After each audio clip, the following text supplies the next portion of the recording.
Hello guys, മല്ലുട്ടേക്കാണ്. ഈ ഒരു news കണ്ടില്ലേ?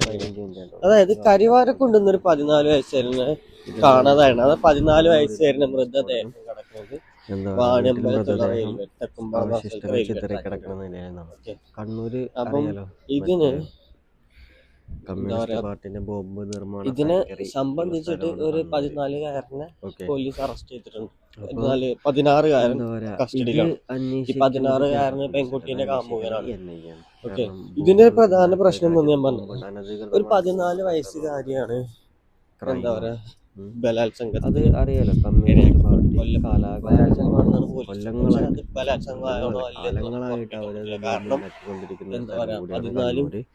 കണ്ണൂരിന്ന് ഒരുപാട് ബോംബ് 16 ആണ് വയസ്സ്. അപ്പൊ ആദ്യം നമുക്ക് ഒരു മനസ്സിലാക്കിയാൽ തന്നെ 16 വയസ്സ് എന്ന് പറയുമ്പോൾ 14 വയസ്സെന്ന് പറയുമ്പോൾ 9ാം ക്ലാസ്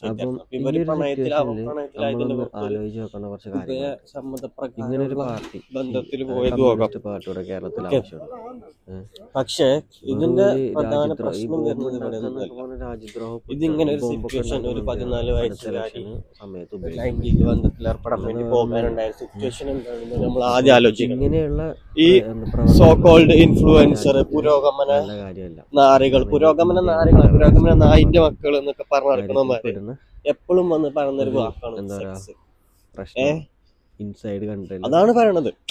പണ്ട് ഈ ഒരു വാക്ക് എന്നൊക്കെ ഇതൊക്കെ ബെഡ്റൂമിൽ മാത്രം പറഞ്ഞുകൊണ്ടിരുന്നതാണ്. അത് ബെഡ്റൂമിൽ നിന്ന് പുറത്ത് റൂം സിറ്റൗട്ടിലെത്തി, പിന്നെ അയലോക്കത്തുള്ള ആൾക്കാരുടെ ഫ്രീ ആയിട്ട് പറയണ രീതിയിലെത്തി. പിന്നെ അത് എത്തി ഇപ്പൊ സോഷ്യൽ മീഡിയയിൽ ആരോട് വേണേലും എന്ത് വേണേലും പറയാം എന്നുള്ള നിലയിലായി. അതുപോലെ തന്നെ ഇന്റർവ്യൂല് വന്ന ആൾക്കാർ പറയണം, ഞാൻ അത്ര ആളെ കൂടെ കടന്നു, ഞാൻ ഇത്ര ആളെ കൂടെ പോയി എന്നൊക്കെ വന്നിട്ടൊക്കെയാണ് ഓരോരുത്തരൊന്നും. ഇങ്ങനെയൊക്കെയുള്ള കാര്യങ്ങളാവുമ്പോൾ ഈ ചെറിയ കുട്ടികൾ എന്ന് പറയുമ്പോൾ ഓരിക്കിത് കേൾക്കുമ്പോ പുതിയൊരു കാര്യമാണ്. അപ്പൊ ഓരോരുത്തരെ കുറിച്ച് കൂടുതൽ അറിയാൻ പറ്റും. ഞാൻ അറിയാൻ പോകുന്ന സമയത്താണ് ഇങ്ങനെ ഒരുപാട് ഇതിലൊക്കെ ചെന്ന് പെടുന്നത്. വീഡിയോസ് കാണുന്നത്, അതിനുശേഷം എന്താ പറയാ ഫോൺ സൈറ്റുകളിൽ സന്ദർശിച്ച് അതിനുശേഷം പല ചെക്കന്മാരുടെ ബന്ധത്തിലാവും. പിന്നെ വെച്ചാല് ഇങ്ങനെ ഒരുപാട് ആളുകളുടെ കൂടെ കടക്കാനൊക്കെ പോകുന്ന നിലയിലോട്ട് മാറും. ഓക്കെ, ഒരു എക്സാമ്പിൾ ഞാൻ പറഞ്ഞു. 6 വയസ്സായ പെൺകുട്ടിയാണ് ഒരുത്തരോട് ചോദിച്ചത് സെക്സിന് താല്പര്യമുണ്ടോ, പെൺകുട്ടികളോ ചെറുക്കൻ്റെ കൂടെ കടക്കാൻ താല്പര്യമുണ്ടോ മെസ്സേജ് ആയിരുന്നു. അപ്പൊ അതിന് സീരിയസ്നെസ് എത്രത്തോളം, ഡേഞ്ചർ എത്രത്തോളം എന്നുള്ള കേരളം സംഭവം ഇനിയും മനസ്സിലാക്കിയിട്ടില്ല.